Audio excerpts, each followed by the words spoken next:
네, 이번에 보여드릴 사례는 보험업종에 종사하시는 팀장님을 만나는 자리입니다. 우리가 만나보면 이제 영업하시는 분들이나 보험하시는 분들 많이 계신데요. 그런 분들께 어떤 포인트를 나누면 좋을지를 한번 시연해 보도록 하겠습니다. 안녕하세요, 이경 씨. 네, 안녕하세요, 점장님. 잘 네. 지내셨죠? 네, 오랜만입니다. 네. 얼굴 너무 좋아 보이는데요. 아, 요즘에 살좀 빼고 있어요? 제가 최근에 네.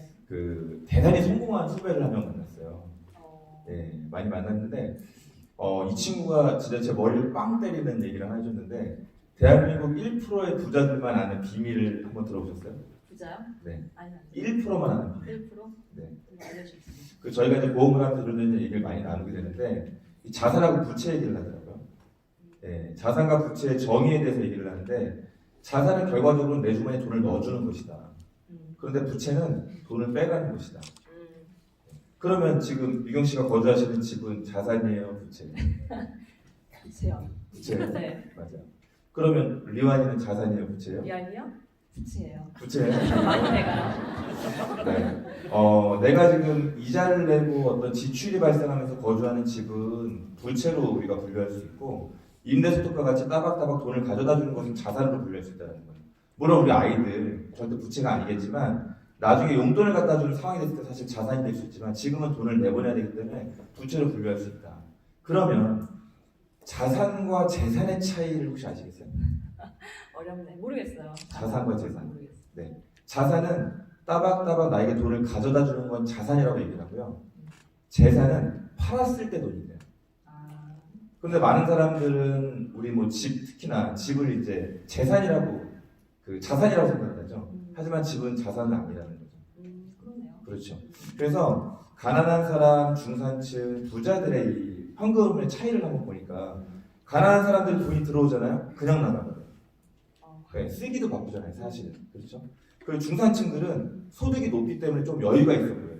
근데 문제는 뭐냐면 소득이 늘어난 만큼 지출도 늘어나 있다 보니까 자산을 형성할 만한 그 목돈을 모으는 건 사실 어려운 일이라는 거예요. 좀 많이 쓰죠. 맞아요. 그런데 부자들은요, 자산을 모으는데 집중을 하더라고요.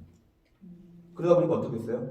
내가 돈을 더 벌어다 주는 것들이 계속적으로 형성이 되니까 내가 계속 원치 않는 일을 하지 않아도 따박따박 돈이 들어올 수 있는 그런 시스템을 만들어놨기 때문에 그때 진짜 부자가 되더라고요. 그래서 저희가 사실 그래요. 저희도 마찬가지지만 돈을 벌기 위해서는 결국 일을 해야 되는 거잖아요. 근데 이 직업을 아무리 직업이 많지만 분류하면 네 가지라는 거예요. 하나는 월급 받는 직장인들, 그렇죠? 하나는 고소득의 전문직이나 네, 우리와 같은 어떤 자영업이나 전문직 종사자들, 네. 그렇죠? 그리고 나머지가 사업가와 투자가의 영역이라는 거예요. 그렇죠? 그런데 자영업자와 우리 월급쟁이 근로소득자들이 전체 직업군의 95%예요. 그렇게 많아요? 그렇죠. 그래요? 네. 그리고 사업가와 투자가의 영역은 불과 5%라는 거예요. 아주 소수죠. 네. 더 무서운 건 뭔지 아세요? 돈은 그 5%에 다가 있다는 거예요. 그렇게 생각 들지 않나요? 좀 슬프네요. 네, 맞아요. 사실 우리가 사업을 하고 투자가 즉 어떻게 보면 마치 건물주처럼 내가 일하지 않아도 따박따박 일정한 날짜 일정한 돈을 따박따박 받을 수 있다고 생각하면 어떨 것 같아요? 괜찮죠. 솔직히 좋지 않아요? 좋죠. 네, 맞아요. 근데 그게 어려운 거예요. 내가 자산을 형성하지 않고 일을 하기 때문에 그게 안 되는 거죠. 사실 저는 그랬던 것 같아요.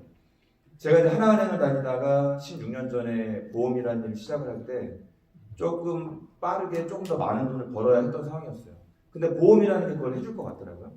그래서 지금 유경 씨도 마찬가지 우리 열심히 하잖아요. 그리고 일반 직장인들보다 더 많은 소득을 내고 있는 건 사실이었어요. 그렇죠. 그런데 이게 뭐 인터넷 발달하고 하면서 보다 보니까 내가 언제까지 팔 수 있을까라는 사실은 위기감을 들었어요. 그래서 제가 지점장으로 관리자 터닝했던 이유는 내가 계속 팔 수 없는 한계점이 보이니까 내가 그럼 나 같은 사람들을 교육시켜서 이렇게 배출을 하면 내가 안 팔아도 따박따박 소득이 들어오겠지? 또 그런 생각이 사실 이제 팀장을 하고 계신 거잖아요. 그렇죠. 예. 그런데 조직이 커지면 어때요? 분할을 하죠. 분할. 해봤잖아요. 예. 조직이 커지면 1팀 분리, 2팀 분리, 3팀 새끼들을 배출을 하는데 문제는 내가 배출을 하면 배출할수록 내 소득은 줄어드는 거예요. 또 줄었어요. 그렇죠. 요번에 배출했다면서요. 했어요. 네. 이게 내가 기껏 만들어놨는데 내보내고 나서 내 소득이 급감한다 그러면 내가 내보내고 싶겠냐고요. 아니요. 맞아요. 그래서 정말 많은 영업 관련된 조직들이 결국은 성장하다가 문제가 되는 부분들이 그런 것 같아요. 그런데 제가 메나테크라고 하는 이 사업을 최근에 알아보고 시작하면서 아직 엄청난 성공은 아닐 수 있거든요. 지금 월세 기준으로 보면은 한 12억 정도 건물을 가지고 있으면 월세가 한 400 떨어지더라고요. 네. 예, 그런데 제가 지금 메나텍이라는 사업을 통해서 400만 원 정도의 자산소득을 형성을 했어요. 물론 우리가 원래 이제 벌던 월세에 비하면 클 수도 있고 아닐 수도 있거든요. 그런데 제가 더 이상 팔지 않아도 따박따박 일정한 날짜에 400만 원 정도의 자산 가치로 약 10억 정도의 건물주와 같은 소득을 형성했다고 생각하니까 저는 되게 많이 든든한 것 같아요. 괜찮아요. 괜찮지 않아요? 괜찮은데. 그렇죠. 그런데 더 무서운 건 뭐냐면 이게 끝이 아니에요. 저와 같이 경제적인 자유를 꿈꾸는 분들이 또 계실 거잖아요. 저는 오늘 사실 그 얘기를 하고 싶은 건데 그런 분들이 제 산하에 같이 활동을 하고 같이 호흡하다 보니까 그분들로 인해서 제 자산 소득은 지금은 400일 수 있지만 이게 600으로 800으로 1000으로 저한테 전달했던 이 후배는 지금 저랑 10살 차이잖아요.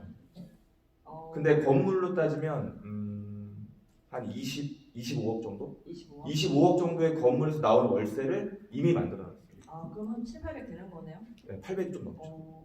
근데 문서 아까도 말씀드렸지만 그게 커지고 있다는 거예요. 좋다.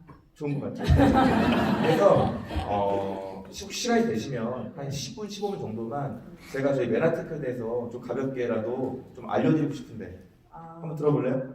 전장님 알려주세요. 알려줘요? 네, 필요했어요. 저희가 쉽게 좀 설명을 드리려고 메나테크 이야기라는 책자를 만들었는데 이걸 기준으로 설명을 드려볼게요. 네, 해주세요. 네.